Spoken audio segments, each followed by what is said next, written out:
Tous et bienvenue dans Boomerang. Mon invité d'aujourd'hui a toujours été sensible au sursaut de la jeunesse dont il s'est fait à une époque pas si lointaine, le bruyant, subversif et brillant porte-voix, ancien membre fondateur avec Joey Starr de NTM, alors même que, comme il le dit lui-même, il a dépassé le demi-siècle. Il est back dans les bacs après 7 ans d'absence avec un 3e album solo. Ça s'appelle Sur le fil du rasoir. Bonjour Coolchen. Bonjour. Merci beaucoup d'être là. Qu'est-ce qu'elle vaut, la jeunesse, pour vous? Aujourd'hui, quand elle fait des actions comme ça, elle est bien dans l'air du temps, se servir notamment des réseaux sociaux pour des choses positives et combattre et mettre la parole en avant, c'est important. On voit qu'on a encore une jeunesse qui bouge. Vous la sentez sur le fil du rasoir, la jeunesse? Elle vit dans un monde et dans une société compliquée. J'ai pas l'impression que ce soit plus facile pour eux que pour nous, alors que c'était déjà compliqué pour nous. Je sais que j'ai un discours un peu désabusé, mais je sais qu'aujourd'hui c'est très compliqué. À quoi vous pensez? Parce que dans la chanson qui donne son titre à l'album, Sur le fil du rasoir, vous écrivez par exemple une partie des jeunes rêves de Syrie. C'est à ça que vous pensez? Non, pas que, mais entre autres, non. Sur le fil du rasoir, ça illustre plus. À la limite, ça parle même pas forcément de la jeunesse, mais beaucoup plus des gens qui sont là pour diriger les pays et qu'on a vraiment l'impression qu'ils ne savent pas vraiment, qu'ils n'ont pas vraiment de conviction et qui sont là un peu au fil des sondages, ils changent un peu de direction et qui n'ont pas vraiment une conviction pour mener la France. Ça veut dire qu'on est sur le point de basculer dans quelque chose de... J'ai l'impression, quoi. On sait pas trop où, mais qu'on n'est pas très serein, quoi, en tous les cas. Qu'est-ce que vous craignez? Mais pas que au niveau politique, au niveau... Il y a un morceau qui s'appelle Edgar, par exemple, qui traite de la déchéance, en gros, de la complexité de vivre en France quand on n'a pas trop les moyens et qu'à un moment donné, ça dérape, qu'on perd son boulot. On peut vite tomber... le gars finit un peu SDF dans l'histoire, mais on peut vite tomber bien bas, quoi. C'est ça aussi sur le fil du rasoir. Mais qu'est-ce que vous craignez pour la jeunesse, précisément? Je crains pour l'ensemble. J'ai pas l'impression qu'on aille dans le bon sens. C'est pas que pour la jeunesse. Je crains pas plus pour la jeunesse que pour l'ensemble de la population. Sur la jeunesse, vous dites quand même à un moment dans un titre qui s'appelle Faudra t'habituer, ça m'a marqué. La jeunesse emmerde le FN. Ça me rappelle un morceau. C'est pas dans ce morceau-là. C'est dans ce morceau-là? Non, c'est dans La France est internationale. Pardon. Mais c'est pas grave. Je pensais. Ça me rappelle en tout cas un titre, vous le savez, de Berrurier Noir qui s'appelle Porcherie. C'est un peu en hommage. Dans les années 80, c'est une citation. Ouais. Sauf que c'est plus vraiment le cas, Coolchen, si la jeunesse emmerde le Front National. Il y a une partie de la jeunesse qui vote Front National. Enfin, on sait très bien qu'en tous les cas, les gens qui sont aficionados du Front National vont voter, eux. Mais il y a une grosse partie de la jeunesse qui ne vote pas, mais qui, à mon avis, emmerde le Front National quand même. Je vous écoute parler, là, et c'est plus fort que moi. Je peux pas m'empêcher, moi, de penser à ça. Mais qu'est-ce qu'on attend pour ne plus suivre les règles du jeu? Mais qu'est-ce qu'on attend pour foutre le feu? Mais qu'est-ce qu'on attend pour foutre le feu? Pareil sous les bombes. NTM, il y a 20 ans, exactement. S'il vous plaît, un peu de bon sens, les coups ne régleront pas l'état d'urgence. C'est fou comme ça résonne quand même, Coolchen. On est dans l'état d'urgence encore aujourd'hui, il me semble, c'est ça? Plus que jamais. C'est pour ça que je parle d'un côté un peu désabusé. On écrivait ça il y a une vingtaine d'années déjà. Et on n'a pas l'impression que la situation se soit particulièrement améliorée. On n'a pas été bon, je crois. Ça veut dire que, c'est ça, ce que vous dites, ça veut dire que cette parole, votre parole, quelque part, elle n'a pas servi à grand chose? Non, mais en même temps, on savait qu'en faisant des disques, on n'allait pas spécialement révolutionner. On n'est pas utopiste à ce point-là. Ouais, non, c'était une façon de faire, comment s'appelle le blog là des jeunes là. On vaut mieux que ça. On vaut mieux que ça. C'est une façon aussi de prendre la parole et de contester.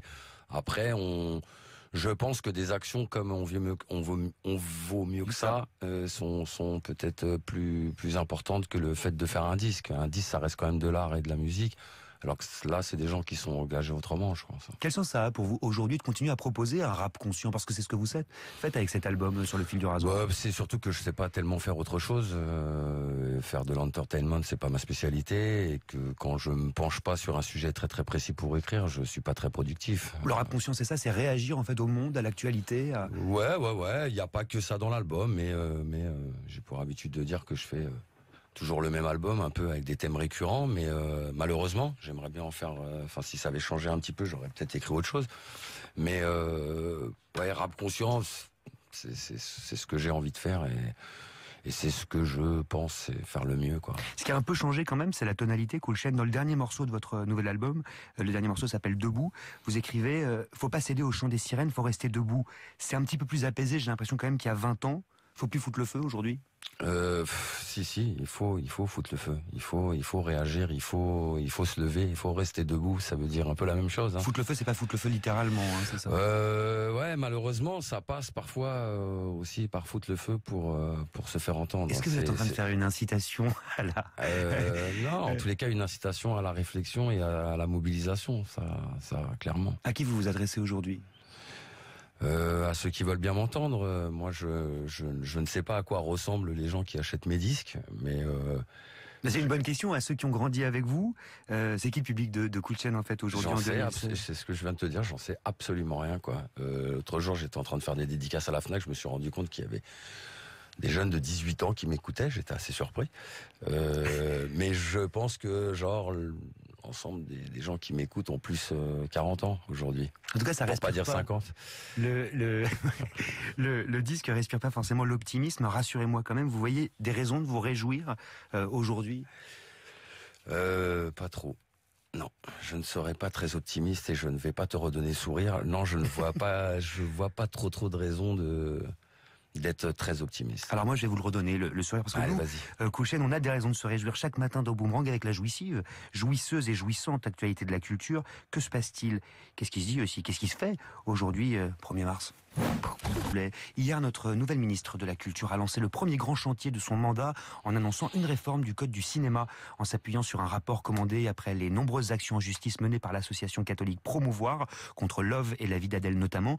La réforme entend modifier les critères d'interdiction des œuvres cinématographiques et surtout le caractère automatique de l'interdiction lorsque les films comportent des scènes de sexe non simulées ou de très grande violence. Ça fait sens. Des claques et des claps chics, c'est Fashion Week. Après 1000 ans, le prêt-à-porter féminin automne-hiver 2016-2017 investit les podiums parisiens aujourd'hui. Pendant 9 jours, près de 92 défilés vont se succéder dans la capitale en ébullition. Au rang des événements, on attend avec beaucoup de fébrilité la première présentation de l'Eurovision et la chanson d'Amir Haddad ne vous laisse pas indifférent. Ah bon? Non, c'est ma tête qui t'a fait penser ça. Je sais pas, je la connaissais pas. Je ne la connaissais pas. Mais mieux que l'année dernière, ça va pas être très compliqué. Ah, Lisa Angel, vous n'étiez pas fan? Non, je sais pas, mais elle a fait 25e en tous les cas. Ouais, c'est vrai. C'était pas terrible. Et c'est vrai que vous avez perdu votre voix, Cool Chain? J'ai vu ça. Ouais, j'ai fait une petite opération des cordes vocales. Je l'avais pas totalement perdue, mais elle devenait très très bizarre. Et c'était nécessaire évidemment pour sortir cet album? Ouais, absolument. Ça m'a même fait prendre un peu de retard, un petit polype sur les cordes vocales, mais bon, c'est opération bénigne. Sur le fil du rasoir, votre nouvel album est sorti vendredi, donc Cool Chain, c'est votre 3e album en solo depuis la séparation de NTM, je crois. C'est ça. Joey Starr lui aussi a fait cavalier seul depuis un moment. On l'a même reçu ici pour son dernier album. Vous passez votre temps à vous croiser en fait. Ouais. Ouais. Je dis ça parce que ça fait dans des les années. studios, tu veux dire? Non, comme ça, donc vous vous croisez, quoi. Ouais. Bon, notre vie n'est que n'est que croisement. Exactement. Parce que ça fait des années que vous dites que Joey Starr vous a un peu oublié, qu'il n'a plus rien à faire de vous, qu'il est nouvelle star cinéma, tout le tralala. Pourtant, ça, jamais, non? J'ai dit ça. J'avais l'impression qu'il y avait non. Non, je dis qu'on n'a pas énormément de contacts. Vous êtes toujours amis? Oui, non, on a encore des contacts. Parce qu'il postait une photo de vous deux il y a 20 ans. Ouais, il y a pas longtemps là. Ça fait plaisir, c'est sympa. Ouais, bien sûr. On s'adore en fait. On s'est au téléphone. Ouais, ça marche. Rassurez-nous, on a envie de savoir, nous. Non, tout va bien. On se dit quand même que le temps a passé. C'est un des sujets d'ailleurs de cet album qui s'ouvre sur un morceau qui s'appelle Déclassé. Déclassé pourquoi? Parce que j'ai 50 ans et que le rap est censé être une musique plutôt orientée pour les jeunes. Problème d'autorité du coup? Non, mais il y a quelques contestataires qui se demandent si je suis légitime de revenir à 50 ans. Donc c'était une façon de rentrer dans le vif du sujet avec le premier morceau. Vous n'avez plus rien à prouver là? On a toujours à prouver, en tous les cas, au moins à soi-même, quoi. J'étais absent pendant 7 ans. La musique a beaucoup changé en 7 ans, surtout dans le hip-hop, est devenu beaucoup plus électro, beaucoup plus avec des tempos beaucoup plus lents. Et le challenge, c'était de revenir aussi avec des sons un peu actuels, pas que actuels. On n'est pas là pour faire du jeunisme. J'ai essayé de garder mon empreinte et ma plume. Mais on est là pour rester dans le jeu quand même. Bah quand même, ouais, un minimum. Comment vous l'avez vu évoluer musicalement le rap de ces 10 dernières années? C'est ce que j'étais en train de dire. On a beaucoup nous fonctionné avec des samples auparavant, ce qui donnait un certain grain, une certaine chaleur à la musique. Aujourd'hui, elle est beaucoup plus composée et beaucoup plus électro, beaucoup plus froide, beaucoup plus pour les dance floors, on va dire. Vous êtes plutôt Booba, Youssoupha ou Nekfeu, pour reprendre les 3 nommés aux dernières victoires de la musique? Youssoupha. Alors j'ai fait un featuring avec lui, c'est pas pour ça, mais je trouve qu'il a une belle écriture. Et, c'est l'écriture avant tout? J'aime aussi les autres. Enfin, quand j'écoute des rappeurs ricains, par exemple, j'écoute pas ce qu'ils racontent trop, et c'est plutôt la forme qui m'intéresse, quoi. Moi, je suis un addict du rap pur, la forme d'abord, et après, il se trouve que moi, j'ai essayé d'y mettre un peu de fond, mais je suis pas focalisé sur les gens qui écrivent simplement. Et entre nous, musicalement, Cool Chain, qu'est-ce qu'on a gagné, qu'est-ce qu'on a perdu là depuis 10 ans? Une certaine dans le hip-hop, on parle, ouais, bien sûr. Ouais, une certaine autonomie. Les gens l'indépendance se développe à mort. Les gens, grâce aux réseaux sociaux aussi, arrivent à exister sans forcément avoir une maison de 10 derrière. On a gagné ça. C'est réjouissant. Ouais, moi je pense qu'il y a une grande créativité aujourd'hui.